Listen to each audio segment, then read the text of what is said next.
Mari kita sama-sama membuka Alkitab kita. Kita akan merenungkan dari Ibrani pasal yang ke-12.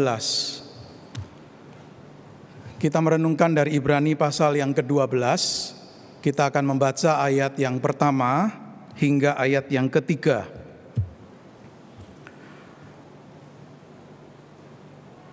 Ibrani pasal yang ke-12, ayat yang pertama hingga ayat yang ketiga. Demikian firman Tuhan. Karena kita mempunyai banyak saksi bagaikan awan yang mengelilingi kita, marilah kita menanggalkan semua beban dan dosa yang begitu merintangi kita, dan berlomba dengan tekun dalam perlombaan yang diwajibkan bagi kita. Marilah kita melakukannya dengan mata yang tertuju kepada Yesus, yang memimpin kita dalam iman dan yang membawa iman kita itu kepada kesempurnaan, yang dengan mengabaikan kehinaan tekun memikul salib ganti sukacita yang disediakan bagi Dia yang sekarang duduk di sebelah kanan tahta Allah. Ingatlah selalu akan Dia yang tekun menanggung bantahan yang sehebat itu terhadap dirinya dari pihak orang-orang berdosa, supaya jangan kamu menjadi lemah dan putus asa. Sampai demikian jauh pembacaan firman yang berbahagia mereka yang bukan hanya membaca, mendengar, tetapi yang juga melakukan di dalam kehidupan setiap hari. Mari kita berdoa. Tuhan, kami bersyukur pada hari ini Tuhan memberi kesempatan untuk kami bisa datang bersama-sama di tempat ini beribadah, ataupun kami yang mengikuti ibadah ini secara online. Kami bersyukur hari ini kami boleh merayakan kebangkitan Tuhan dan Juru Selamat kami, Tuhan Yesus. Kami bersyukur karena kami punya Tuhan yang hidup, bukan Tuhan yang mati. Dan kami percaya mempunyai Tuhan yang hidup akan membuat perbedaan-pembedaan di dalam kehidupan kami. Karena kami tidak sendirian di dalam menjalani kehidupan ini. Tuhan, kami berdoa mohon Engkau yang boleh berbicara kepada kami secara khusus melalui firman-Mu yang kami renungkan pada ibadah hari ini. Dan biarlah Engkau menguatkan kami, menolong kami untuk menyadari bahwa di dalam perjalanan kehidupan kami yang tidak pernah lepas dari kesulitan pergumulan, kami punya Tuhan yang hidup yang menyertai kami. Kami serahkan waktu perenungan firman ini sepenuhnya dalam tangan Tuhan. Tuhan berkati hamba-Mu yang men-sharingkan firman, pakai menjadi alat di tangan Tuhan.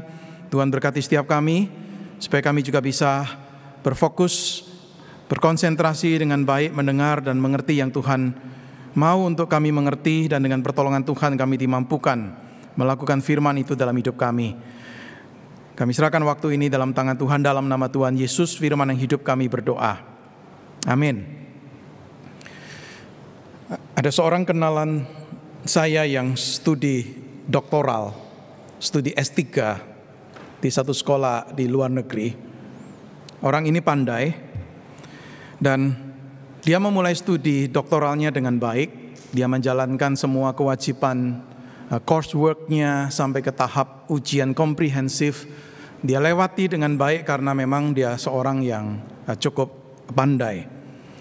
Ketika waktu untuk menulis disertasi doktoralnya, dia juga sudah punya ide topik apa yang mau dituliskan.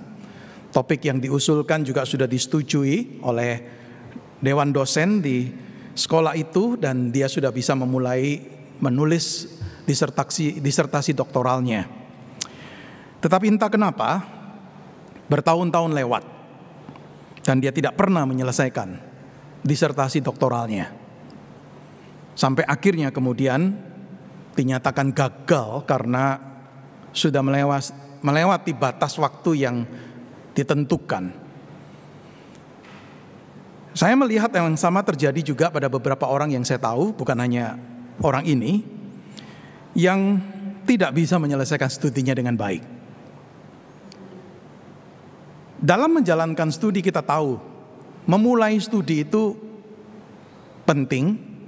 Menjalani studi itu dengan baik itu juga penting. Namun kita menyadari pada akhirnya bagaimana kita menyelesaikan studi itu, itulah yang diperhitungkan. Saudara, saya percaya di dalam banyak aspek kehidupan kita, prinsip yang sama ini berlaku. Bagaimana kita memulai dan bagaimana kita menjalankan itu penting. Namun pada akhirnya, bagaimana kita menyelesaikannya dan secara lebih khusus menyelesaikan dengan baik, saudara, itulah yang terpenting kan. Kalau saudara misalnya adalah orang yang bekerja, menjual atau mempresentasikan satu produk, saudara, bagaimana kita memulai presentasi itu, bagaimana kita menjalankan presentasi itu dengan baik supaya orang tertarik untuk membelinya, saudara, itu penting. Saudara, namun pada akhirnya bagaimana kita menyelesaikannya supaya kemudian penjualan itu, produk penjualan itu bisa berhasil dijual. Saudara, bukankah itu yang penting? Di dalam seorang melakukan satu pertandingan, hal yang terpenting bagaimana memulai. Hal yang penting adalah memulai pertandingan dan menjalani pertandingan itu dengan baik. Namun sekali lagi saudara, pada akhirnya bagaimana menyelesaikan pertandingan itu dengan baik, saudara, itulah yang diperhitungkan.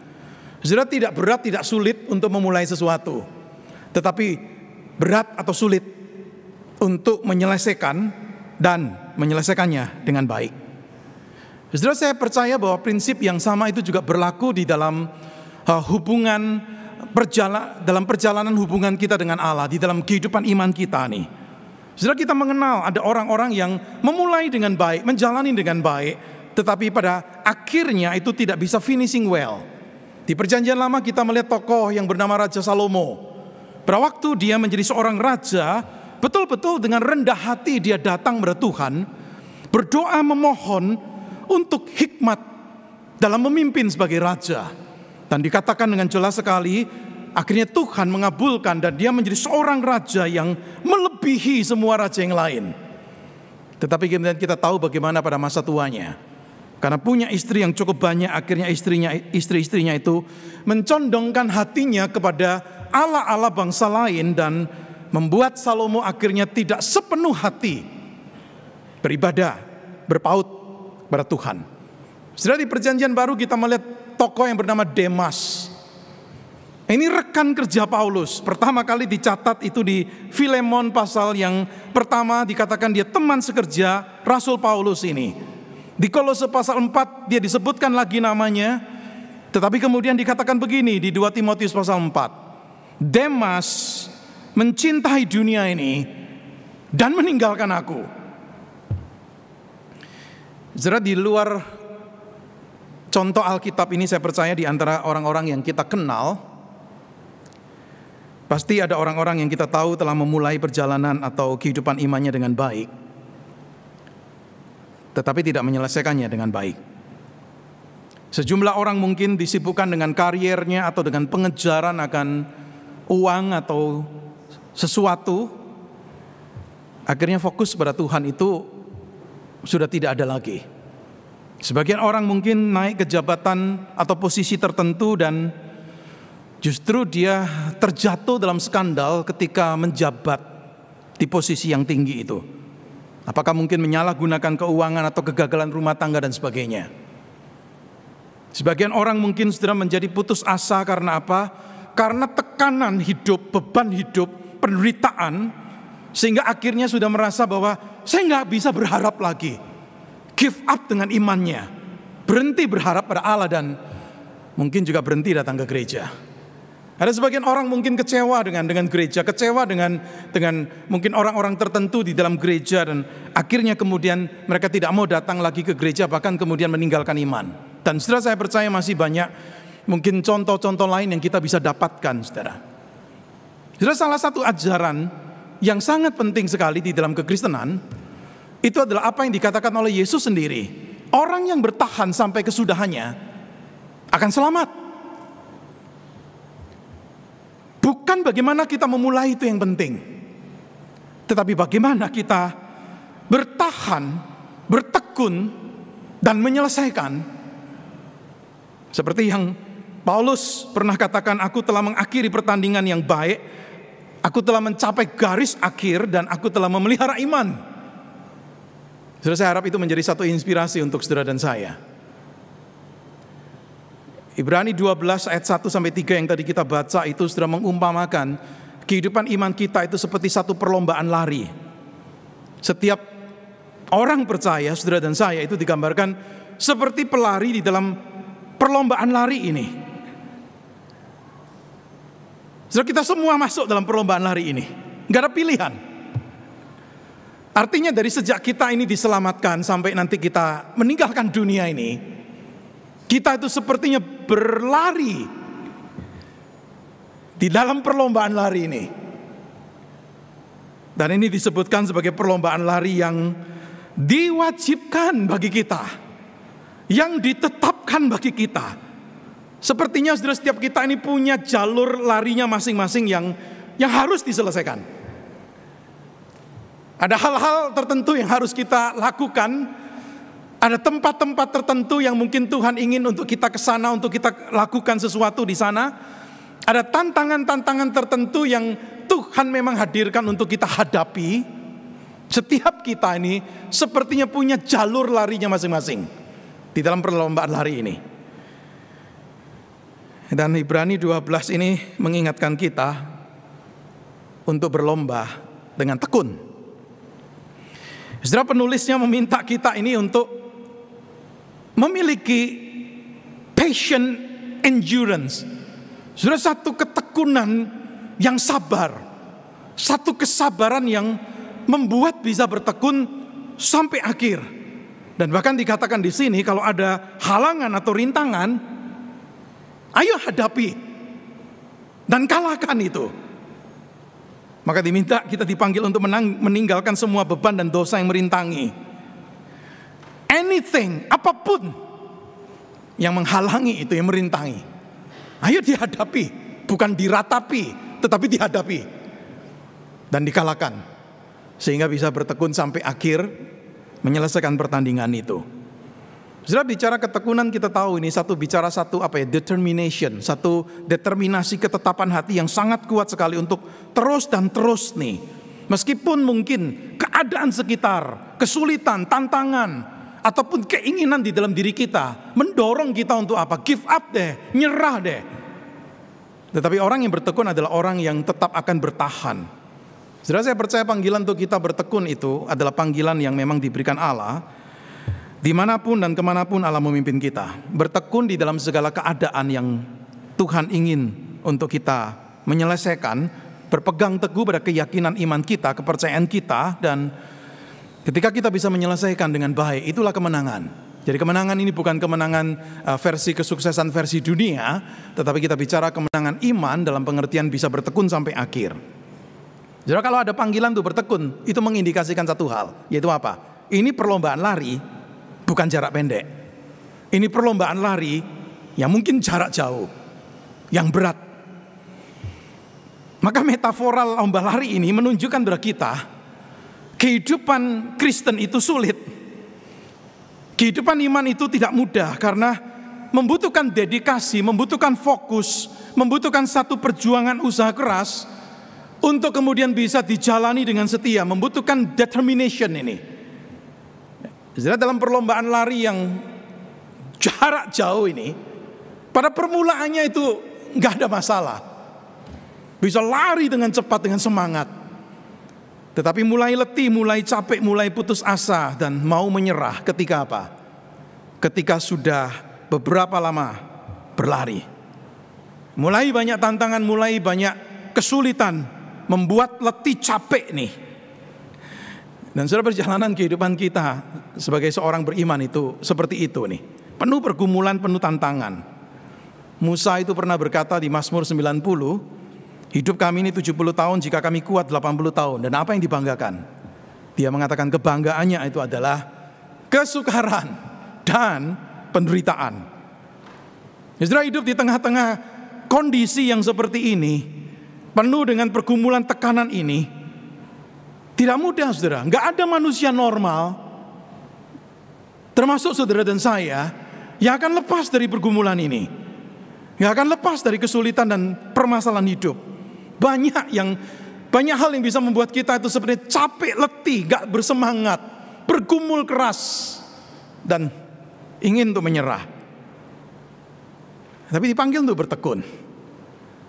Saudara, ketika penulis surat Ibrani memberikan panggilan untuk mari berlomba dengan tekun, berlari dengan tekun, saudara, ini satu panggilan yang diberikan bukan hanya untuk segelintir orang-orang percaya. Saudara, ini bukan hanya panggilan yang ditujukan untuk para pembaca mula-mula surat ini, tetapi ini panggilan diberikan untuk semua orang percaya. Saudara, kenapa saya bisa mengatakan seperti itu? Saudara, perhatikan di surat Ibrani ini ada pasal 11. Sebelum pasal 12 yang tadi kita baca ada pasal 11. Kalau saudara membaca pasal 11, saudara tahu isinya. Di situ ditunjukkan daftar para pahlawan iman. Ada Abraham, ada Musa, orang-orang luar biasa di Perjanjian Lama. Satu pasal penuh bicara orang-orang yang luar biasa iman mereka. Selesai itu masuk ke pasal 12. Yang tadi kita baca di ayat 1 dikatakan begini. Karena kita mempunyai banyak saksi bagaikan awan yang mengelilingi kita. Sudah banyak saksi. Siapa nih saksi-saksi ini? Sudah, ini loh orang-orang yang disebutkan di pasal 11. Para pahlawan iman ini. Jadi artinya begini, kalau saya coba imajinasikan. Ini perlombaan lari di satu stadion. Dan stadion ini dipenuhi dengan orang-orang ini, saksi-saksi ini. Tetapi saksi-saksi ini bukan hanya spectators, penonton. Bukan. Yang menonton pertandingan itu. Bukan. Tetapi ini adalah saksi. Orang-orang yang bersaksi mengenai kesetiaan Allah dan mengenai pentingnya menjaga iman, memegang iman sampai akhir. Bahkan kalau saudara membaca pasal yang ke-11, saudara melihat di antara para pahlawan iman itu tidak sedikit yang menghadapi tantangan, kesulitan, penderitaan yang hebat. Ada yang harus mati syahid. Bukan orang yang hidupnya kemudian lancar nih. Mereka ini sekali lagi bukan penonton, tetapi mereka ini saksi. Ini adalah orang-orang yang dulu waktu mereka hidup juga berlari di dalam perlombaan lari yang diwajibkan untuk mereka. Mereka orang-orang yang juga berpartisipasi dalam perlombaan lari itu. Mereka adalah orang-orang yang bertekun dengan kuat sekali sampai akhir dalam perjalanan hidup iman mereka. Maka ketika digambarkan banyak saksi mengelilingi kita ini, saudara, penulis surat Ibrani ini meminta kita bukan apa? Bukan biarin mereka nonton kita, tapi kita yang nonton mereka. Bukan mereka yang lihat kita, tetapi kita yang melihat mereka. Melihat sebagai contoh teladan yang begitu luar biasa orang-orang ini. Saudara yang dikasih oleh Tuhan, panggilan untuk bertekun adalah panggilan untuk semua orang percaya. Bukan hanya untuk segelintir orang percaya tertentu. Tapi kalau saudara perhatikan di Ibrani 12 ini, setelah sudah bicara ini loh, kita dikelilingi banyak saksi. Dan ini contoh-contoh inspirasi yang bagus, yang baik sekali. Si penulis itu gak berhenti sampai di sana kan. Si penulis itu menuliskan begini di ayat yang kedua. Marilah kita melakukannya dengan mata yang tertuju kepada Yesus. Mata yang tertuju, melihat dengan mata yang tertuju, itu mengindikasikan dari berbagai hal yang bisa dilihat, banyak yang dilihat, ada satu fokus yang penting yang harus dilihat. Boleh melihat yang lain, tetapi yang ini jangan sampai tidak dilihat. Jadi ini yang dimaksud dengan mari kita melakukan dengan mata yang tertuju. Jadi mata itu fix on Jesus. Mata yang tertuju pada Yesus. Dan mata yang tertuju pada Yesus ini bukan hanya di permulaan pertandingan, tetapi di sepanjang pertandingan yang berat itu sampai menyelesaikan. Jadi penulis surat Ibrani itu mengajak kita melihat Yesus pertama-tama sebagai apa? Sebagai teladan. Yesus ini teladan melebihi para pahlawan iman yang dicantumkan di pasal yang ke-11. Yesus sudah pernah menjalani jalan itu. Yesus sudah pernah berlari dalam perlombaan lari dengan tekun. Dia adalah teladan yang teragung. Maka dipanggil nih, ingatlah selalu akan dia. Ingat, remember him. Jangan lupa dia.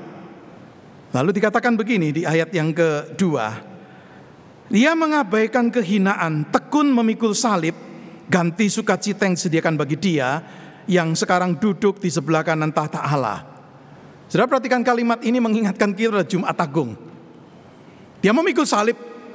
Ya, ini satu penderitaan yang begitu luar biasa. Dia tanggung itu, dia tetap jalani itu, dia tetap pikul itu, dan dia menanggung kehinaan. Saudara, penyaliban itu satu kematian yang betul-betul terhina. Ya, kehinaan sangat luar biasa sekali untuk orang-orang yang disalibkan. Tetapi kita melihat bagaimana Yesus digambarkan itu mengabaikan kehinaan itu, kemudian tetap memikul salib, ya, memikul salib, ganti sukacita yang disediakan bagi dia. Artinya kita melihat Yesus melihat melampaui sufferingnya, Yesus melihat melampaui kesulitannya, Yesus melihat melampaui salib itu. Dia melihat apa? Ada satu sukacita yang tersedia bagi dia di depan, kemuliaannya. Dan nanti dia akan duduk di sebelah kanan tahta Allah. Yesus melihat melampaui salib kepada peristiwa kebangkitan yang menunjukkan dia satu pribadi yang mulia. Yesus melihat melampaui salib, melihat sampai berkenaikannya ke surga, dia kembali dan kemudian duduk di sebelah kanan tahta Allah. Maka karena itu Yesus bisa apa? Bisa bertahan. Yesus bisa bertekun, Yesus bisa mengabaikan kehinaan itu, dan dia bisa dengan tekun memikul salib itu. Kenapa? Karena itu loh, dia melihat melampaui suffering itu. Saudara yang dikasih oleh Tuhan, hari ini tema yang diberikan kepada saya adalah the glory of suffering. The glory of suffering itu pertama-tama bicara tentang apa? Suffering itu bisa memimpin pada kemuliaan. Suffering itu akan digantikan oleh kemuliaan. Paulus pernah berkata begini, sebab aku yakin penderitaan zaman sekarang tidak dapat dibandingkan dengan kemuliaan yang akan dinyatakan kepada kita. Contoh drama tadi itu juga mengutip satu ayat dari 2 Korintus 4, senada dengan Roma 8 itu. Penderitaan itu tidak sebanding dengan kemuliaan yang akan dinyatakan. Di dalam perjalanan atau perlombaan lari yang berat itu, paling gampang memang give up deh, nyerah. Tapi nggak akan dapat hadiah itu, nggak akan dapat mahkota. Tapi ketika bertekun dengan akhir sampai akhir, dan akhirnya memenangkan pertandingan itu dan dapat hadiah. Saudara, ini yang digambarkan seperti Yesus melihat ke depan ada sukacita nih. Ada sukacita yang tersedia untuk dia, dan dia bertekun sampai akhir. Maka ini aplikasi untuk pembaca mula-mula yang saat itu memang menghadapi banyak kesulitan. Pembaca mula-mula surat Ibrani, mereka itu bersedia jadi Kristen, tapi begitu mereka jadi Kristen menghadapi banyak tantangan. Maka kalau saudara membaca surat Ibrani yang mulai dari pasal pertama sampai terakhir, saudara akan lihat salah satu topik besar itu yang dibicarakan, penderitaan. Dan tidak sedikit dari mereka itu mengatakan apa? Kita give up deh. Lebih baik kembali kepada agama sebelumnya. Kalau memang menjadi orang percaya dan tantangannya seperti ini, ngapain lanjut? Ngapain terus? Dan disinilah saudara penulis surat Ibrani itu menantang mereka untuk bertekun sampai akhir. Lihat pertama-tama apa? Yesus sebagai teladan, Tuhan kita sebagai teladan. Akhirnya tersedia sukacita untuk dia ketika dia dengan tekun memikul salib itu. Jumat Agung gak berhenti di Jumat Agung, tetapi Jumat Agung memimpin kepada kebangkitan, dan itu kemenangan. Yang kedua, si penulis mengajak pembacanya, mengajak saudara dan saya, bukan hanya melihat Yesus sebagai teladan, tetapi mengajak kita untuk melihat Yesus sebagai apa? Disebutkan di sini, yang memimpin kita dalam iman dan yang membawa iman kita itu kepada kesempurnaan. Saudara, kalau Kristus hanya jadi teladan, itu artinya begini, oh saya harus meneladani dia, harus mencontoh dia. Kalau saudara dan saya jujur, mampukah kita? Bisakah kita? Betul dipanggil meneladani Kristus.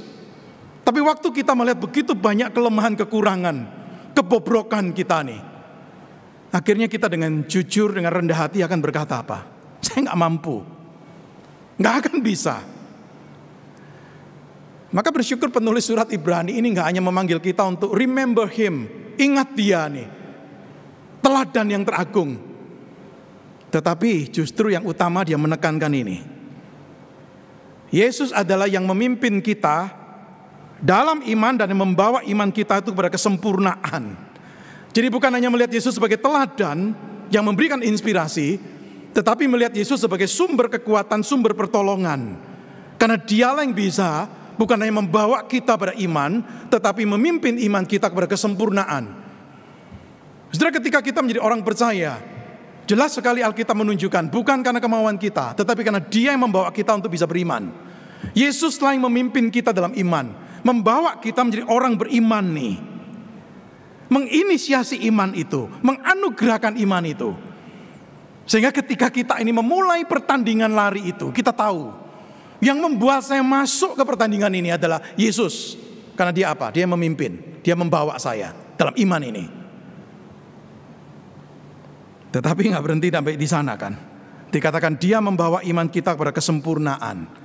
Saudara, kata kesempurnaan jangan diartikan perfection dalam pengertian orang jadi sempurna, bukan. Tetapi kata kesempurnaan di sini berkaitan dengan pertandingan lari itu adalah orang yang membawa kita ini bisa sampai garis finish, sampai tujuan akhir. Maka Yesus bukan hanya memberi iman pada kita, bukan hanya menginisiasi iman pada kita, bukan hanya membawa kita untuk beriman, tetapi Dia juga menumbuhkan iman itu, dan Dia juga memampukan kita dalam perjalanan iman untuk bisa sampai ke garis akhir, menyelesaikan itu. Artinya Yesus Tuhan kita gak akan pernah berhenti melakukan berbagai hal yang Dia tahu. Itu berguna untuk setiap pelari ini bisa menyelesaikan pertandingannya. Saudara, justru di sini kita melihat secret nih, rahasia kehidupan Kristen yang berkemenangan. Mata kita bukan tertuju kepada dunia ini dengan segala daya tariknya dan juga dengan segala tantangannya. Mata kita bukan tertuju kepada diri kita dengan segala mungkin kelebihan kehebatannya, tetapi juga dengan segala kekurangannya. Tetapi mata kita tertuju pada Kristus. Yang kalimat terakhir itu bagi saya menarik sekali. Bahasa Inggris ada yang menerjemahkan begini: Dia adalah the perfecter of our faith, yang menyempurnakan iman kita. Artinya bukan moralitas kita yang menyempurnakan iman kita, bukan pengalaman rohani kita yang menyempurnakan iman kita, bukan contoh inspirasi orang lain yang menyempurnakan iman kita, bukan pelayanan kita yang berdedikasi yang menyempurnakan iman kita, tetapi Yesus, He's the only perfecter of our faith. Maka satu terjemahan bahasa Inggris itu menerjemahkan dengan baik sekali. Menerjemahkan ayat 12 itu seperti ini: We do this by keeping our eyes on Jesus, on whom our faith depends from start to finish. Mata kita tertuju pada Yesus, on whom, kepada Dia iman kita ini bergantung dari start sampai finish. Itu artinya yang membawa iman kita pada kesempurnaan. Saudara, sampai sejauh ini mungkin ada di antara saudara yang berpikir, apa hubungannya khotbah hari ini dengan kebangkitan yang kita rayakan? Saudara, jawabannya sederhana sekali. Kalau Yesus mati dan tidak bangkit, berarti Dia tidak hidup. Dan kalau Dia tidak hidup, berarti Dia tidak pernah akan menjadi pribadi yang bisa memimpin kita dalam iman dan yang membawa iman kita kepada kesempurnaan. Kalau Kristus mati dan tidak bangkit, kita cuma bisa mengenang Dia, termasuk mengenang teladannya. Wah, ini orang baik, ini orang luar biasa. Tapi hanya berhenti pada poin satu tadi, Yesus sebagai teladan. Kalau Yesus mati dan tidak bangkit, Dia tidak akan pernah menjadi the founder and the perfecter of our faith. Nggak akan pernah. Paulus pernah berkata kan, andai kata Kristus tidak dibangkitkan, sia-sialah imanmu. Artinya kalau saya boleh pakai bahasa yang lebih bebas, Paulus berkata begini, kalau Yesus gak bangkit, gak usah bicara iman. Gak mungkin ada yang bisa membawa engkau pada iman, dan gak mungkin ada yang bisa membawa imanmu itu berkesempurnaan. Kenapa? Useless. Your faith is useless. Gak ada gunanya, sia-sia. Setelah di dalam perikop yang tadi kita baca, itu ada ungkapan ini kan, Kristus atau Yesus yang sekarang duduk di sebelah kanan tata Allah. Itu secara implisit menunjukkan dia hidup. Dia melewati kematian, dia bangkit, naik ke surga, duduk di sebelah kanan tata Allah. Dan ini posisi kemuliaan. Artinya saudara, kalau kita bicara topik hari ini, the glory of suffering, glorinya itu juga termasuk apa? Glorinya adalah Yesus itu dimuliakan melalui penderitaan yang dia jalani, kemudian dia dibangkitkan. Dan dia menjadi seorang yang duduk di sebelah kanan tata Allah. Dan hanya orang seperti inilah yang bisa jadi pengantara. Roma 8:34 dan Ibrani 7:24-25 bicara Yesus duduk di sebelah kanan tata Allah dan apa? Jadi pengantara bagi kita. Karena dia hidup, dia bisa jadi pengantara. Saudara, kalau saya boleh bahasakan dengan bahasa yang lebih sederhana, menjadi pengantara itu sederhananya adalah berdoa untuk kita. Saudara, kita suka didoakan oleh orang lain. Pada waktu kita melewati pergumulan, kesulitan, kalau ada teman kita yang baik, seorang Kristen yang baik mengatakan, I will pray for you. Dan dia sungguh-sungguh berdoa, kita tuh rasa wow, thank you, didoain. Tapi di sini digambarkan seperti Yesus yang berdoa. Jesus is praying for you. Jesus is praying for me. Dan itulah yang kemudian menjadi kekuatan untuk kemudian bisa melewati kesulitan-kesulitan itu. Saudara, kalau Yesus gak dibangkitkan, dia tidak akan bisa berdoa untuk saudara dan saya. Kalau Yesus tidak dibangkitkan, tidak mungkin. Drama tadi, seorang yang mengalami penyakit itu, dan itu cerita real ya. Itu bisa berkata begini, meskipun manusia lahiriah kami makin merosot, namun manusia batinia kami dibaharui dari sehari ke sehari. Siapa yang bisa membuat manusia batinianya renewed, diperbaharui? Saya senang karena dalam bentuk pasif. Bukan orang itu memperbaharui manusia batinianya, tetapi manusia batinianya diperbaharui. Berarti bukan orang itu yang melakukan, Yesus yang melakukan. Saudara yang dikasihi oleh Tuhan, saya ingin mengakhiri renungan firman Tuhan hari ini mengajak saudara membaca Ibrani 13. Ya. Tadi kita membaca pasal 12, mari kita buka pasal 13. Ayat yang ke-20 dan 21. Saudara, ini benediction, ini doa berkat. Sebelum menutup surat ini, perhatikan doa berkat ini. Ibrani 13, 20-21. Ibrani 13, 20-21 dikatakan begini, maka Allah damai sejahtera yang oleh darah perjanjian yang kekal telah membawa kembali dari antara orang mati Gembala Agung segala domba, yaitu Yesus Tuhan kita.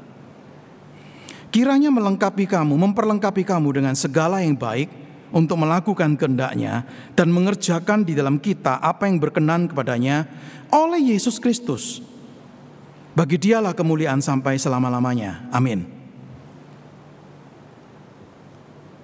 Benediction ini, doa berkat ini terakhir sebelum menutup surat Ibrani ini di pasal 13. Itu adalah satu-satunya perikop di surat Ibrani yang secara jelas eksplisit bicara kebangkitan. Karena dikatakan begini, Allah itu yang membawa kembali dari antara orang mati Gembala Agung segala domba, yaitu Yesus.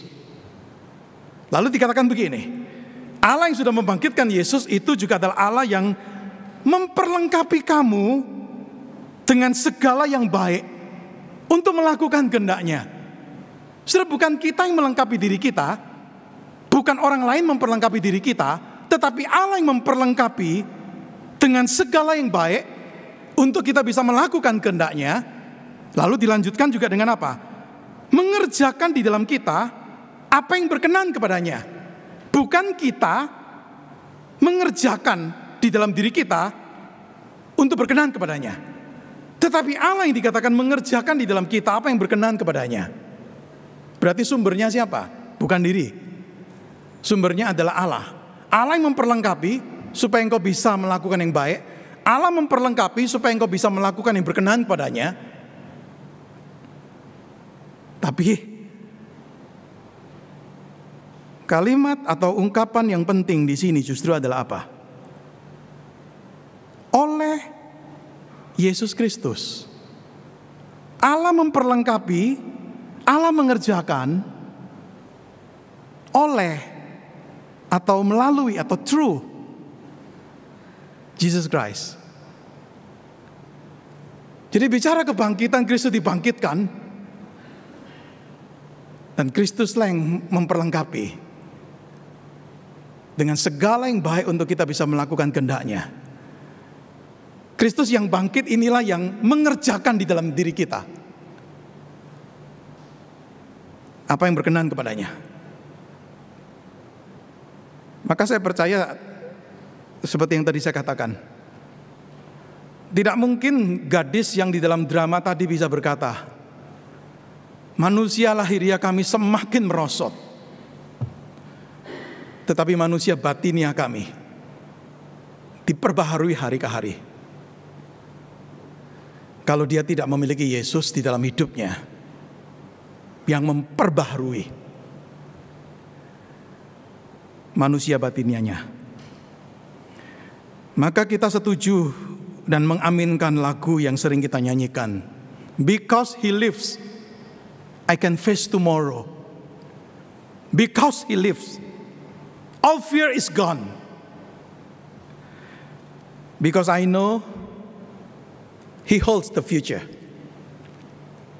Dan pada saat kita menyelesaikan pertandingan dengan baik, Dia akan menyambut kita dan berkata, marilah masuk hambaku yang baik dan setia. Masuklah dalam kebahagiaan. Bersyukur punya Tuhan yang hidup seperti Yesus. Mari kita berdoa. Berkati renungan firman-Mu pada ibadah kami hari ini. Kami bersyukur hari ini kami boleh merayakan kebangkitan Tuhan dan Juru Selamat kami. Dan itu berarti kami punya Tuhan yang hidup. Kami tidak alone, kami tidak sendirian di dalam struggling kami, di dalam struggle kami, di dalam perlombaan lari yang berat yang kami harus selesaikan. Kami bersyukur kami punya Engkau sebagai teladan. Tetapi yang lebih penting lagi bukan hanya Engkau Tuhan Yesus sebagai teladan kami, tetapi Engkau adalah yang sudah membawa kami, memimpin kami dalam iman dan akan membawa iman kami pada kesempurnaan. Kami bersyukur karena di dalam Engkau lah kami bisa dimampukan menyelesaikan perlombaan lari yang berat. Kami bisa menyelesaikan sampai garis akhir dan kami akan menerima mahkota kemuliaan yang Tuhan sediakan bagi orang-orang yang bertekun, yang bertahan sampai akhir. Berkatilah renungan firman-Mu untuk menolong kami semakin mengenal Engkau sebagai Tuhan dan Juru Selamat kami, dan membawa kami selalu bergantung sepenuhnya from start to finish, dari permulaan sampai akhir, bergantung kepada Engkau Tuhan. Dalam nama Tuhan Yesus kami berdoa dan kami bersyukur. Amin.